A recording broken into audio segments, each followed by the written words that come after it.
club isn't the best place to find the lovers, so the bar is where I go. Me and my friends sat at the table doing shots, tripping fast, and then we talk slow.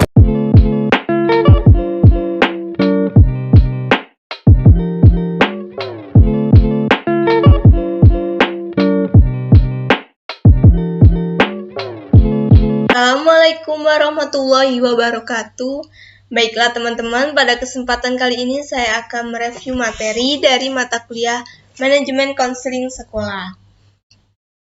Nah, yang pertama ada konsep dasar program bimbingan dan konseling komprehensif. Apa itu program BK komprehensif? Jadi, BK komprehensif adalah serangkaian kegiatan atau aktivitas yang dirancang oleh konselor untuk membantu semua siswa dalam upaya untuk mengembangkan dirinya seoptimal mungkin yang secara utuh melibatkan konselor, staf administrasi, orang tua, dan masyarakat. Apa tujuan BK komprehensif? Nah, tujuan penyusunan BK komprehensif di sekolah agar kegiatan BK di sekolah dapat terlaksana dengan lancar, efektif, efisien, serta dapat dievaluasi dengan baik program, proses, dan hasilnya. Pengertian analisis kebutuhan bimbingan konseling.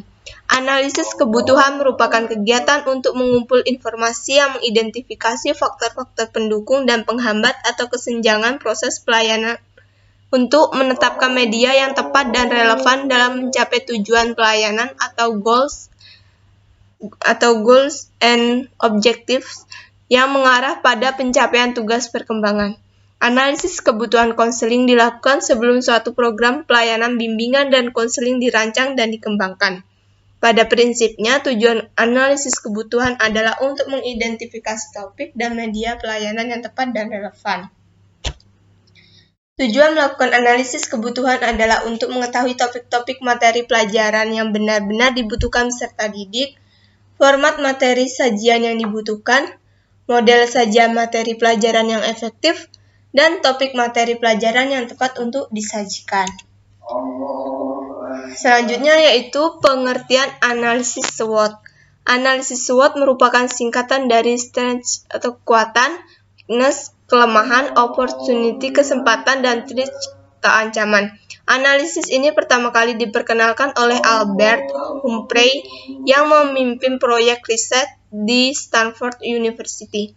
Melalui analisis SWOT dapat melakukan identifikasi faktor internal dan faktor eksternal dari organisasi secara sistematis untuk merumuskan strategi organisasi. Analisis SWOT adalah analisis yang berdasarkan pada anggapan bahwa suatu strategi yang efektif berasal dari sumber daya internal dan eksternal.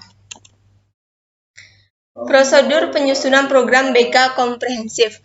Nah, yang pertama ada rasional, rumusan dasar pemikiran tentang urgensi bimbingan dan konseling dalam keseluruhan program sekolah atau madrasah. Selanjutnya ada dasar hukum. Dasar hukum yang dicantumkan adalah dasar hukum yang menjadi landasan penyelenggaraan bimbingan dan konseling yang meliputi dasar hukum tingkat pemerintah, daerah, hingga satuan pendidikan. Jadi dasar hukum yang dicantumkan di dalam penyusunan program BK komprehensif itu adalah hukum yang menjadi landasan penyelenggaraan bimbingan dan konseling yang telah kita buat.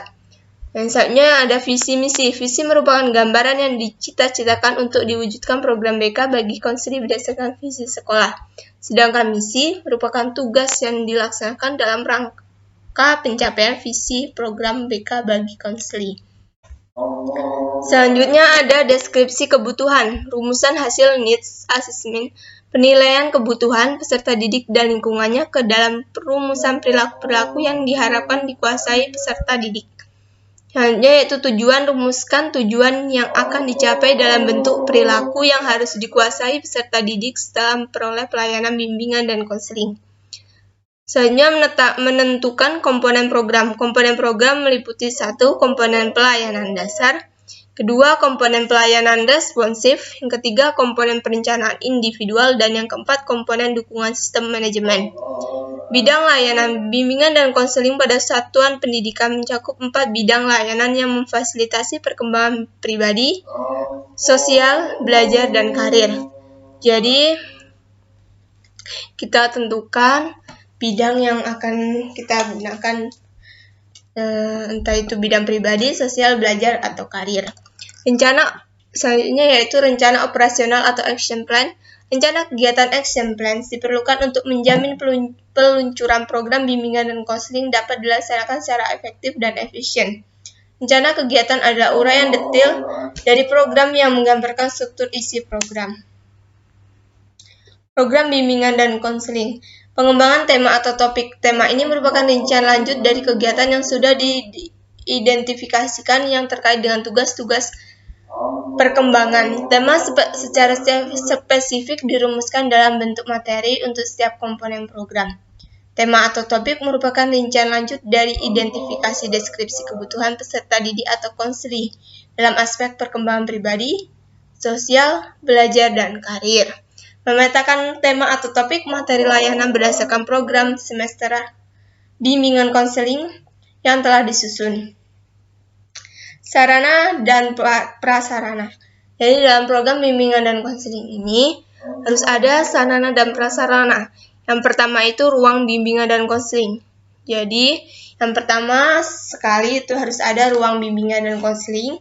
Yang kedua ada fasilitas lain. Selain ruangan, fasilitas yang diperlukan itu juga ada dokumen program bimbingan dan konseling, yaitu seperti buku program tahunan, buku program semesteran, buku kasus, dan buku harian. Dan selanjutnya yaitu instrumen pengumpul data dan kelengkapan administrasi. Anggaran. Perencanaan anggaran merupakan komponen penting dari manajemen bimbingan dan konseling. Perlu dirancang dengan cermat berapa anggaran yang diperlukan untuk mendukung implementasi program. Anggaran ini harus masuk ke dalam anggaran dan belanja sekolah atau madrasah. Prosedur pelaksanaan evaluasi program bimbingan dan konseling. Yang A. Menentukan tujuan evaluasi perencanaan program bimbingan dan konseling. Pada tahap ini merupakan tahap yang sangat penting karena dengan penetapan tujuan inilah para evaluator akan memulai langkah awal dalam penilaiannya. Yang B. Menentukan kriteria evaluasi. Kriteria evaluasi merupakan patokan yang dapat digunakan untuk menilai suatu kegiatan atau aktivitas. Artinya, berdasarkan kriteria tersebut, suatu kegiatan atau program dapat dikatakan berhasil atau belum berhasil. C. Memilih instrumen penilaian. Instrumen penilaian dipilih untuk digunakan dalam pengumpulan data berdasarkan tujuan dan jenis data yang dikumpulkan. D. Analisis data. Data yang telah terkumpul dengan berbagai instrumen pengumpulan data dianalisis dengan menggunakan analisis data baik secara kualitatif maupun kuantitatif. Yang E. Pembuatan laporan. Berdasarkan analisis data, maka selanjutnya disusunlah laporan pelaksanaan penilaian proses dalam bimbingan dan konseling. Dalam laporan memuat deskripsi, analisis hasil, dan pengambilan keputusan. Prosedur evaluasi hasil bimbingan dan konseling. Penilaian hasil ditujukan kepada perolehan peserta didik yang menjalani layanan.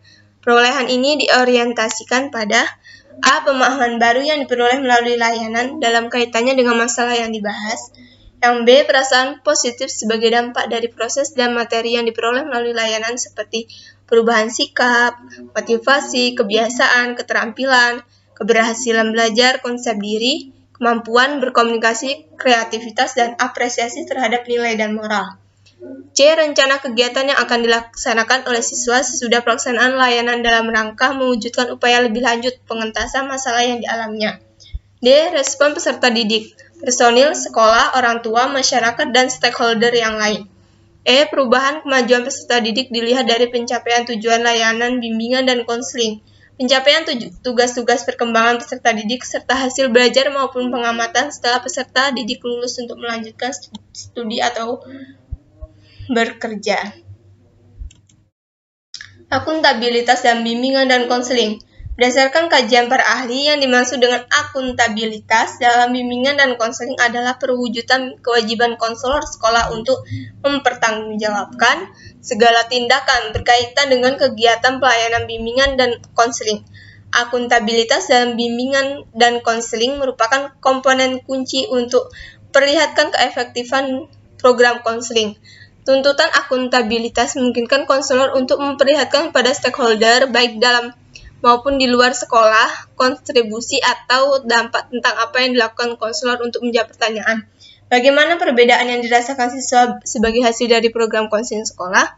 Berdasarkan kajian para ahli, yang dimaksud dengan akuntabilitas dan bimbingan dan konseling adalah perwujudan kewajiban konselor sekolah untuk mempertanggungjawabkan segala tindakan berkaitan dengan kegiatan pelayanan bimbingan dan konseling.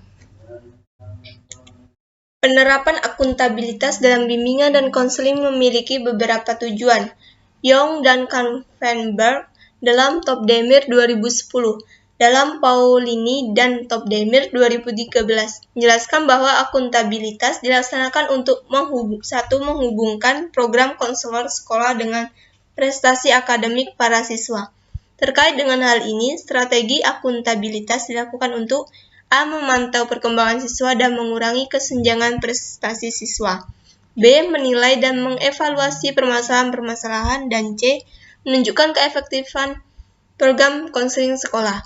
Kedua, memantau perkembangan siswa dan mengurangi kesenjangan prestasi siswa. Konselor harus memulainya dengan memperhatikan data sekolah dan menentukan di mana kesenjangan tersebut muncul. 3. Untuk menilai dan mengevaluasi program, konselor perlu melihat keefektifan program bimbingan dan konseling.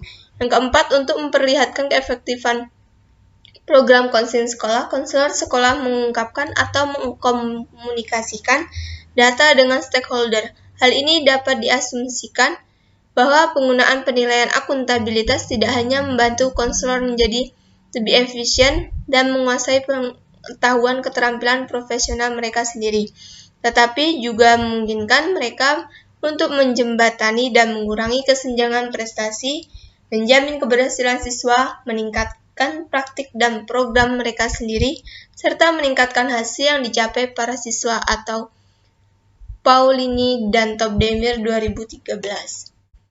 Berkaitan dengan manfaat penerapan akuntabilitas,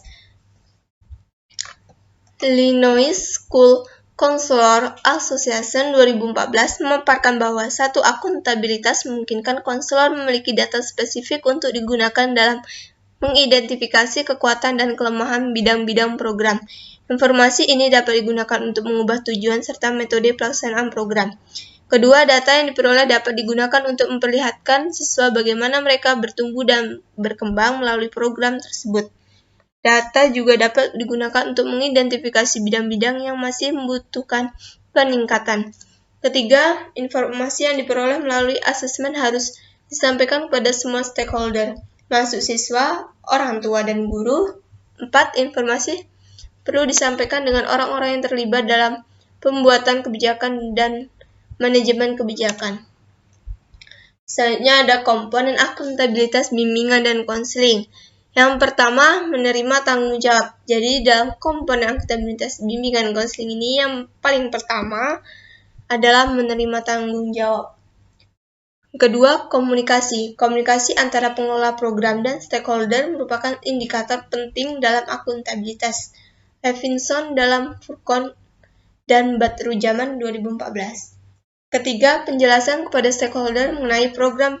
Penjelasan mengenai program kepada stakeholder merupakan komponen penting dalam akuntabilitas. Jadi dalam akuntabilitas bimbingan dan konseling, kita harus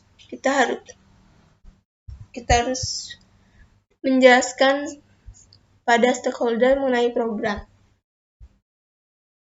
Keempat, mekanisme umpan balik. Akuntabilitas menuntut adanya mekanisme umpan balik yang memungkinkan stakeholder dapat memberikan masukan kepada pengelola program. Jadi dalam akuntabilitas bimbingan dan konseling ini harus ada mekanisme umpan balik yang memungkinkan stakeholder dapat memberikan masukan kepada pengelola program. Masukannya bisa berupa yang positif, bisa negatif. Kelima, perbaikan program Emergency Capacity Building Project dalam Furcon dan Batrujaman 2014. Menjelaskan bahwa menanggapi atau melakukan perubahan didasarkan pada umpan balik yang diterima.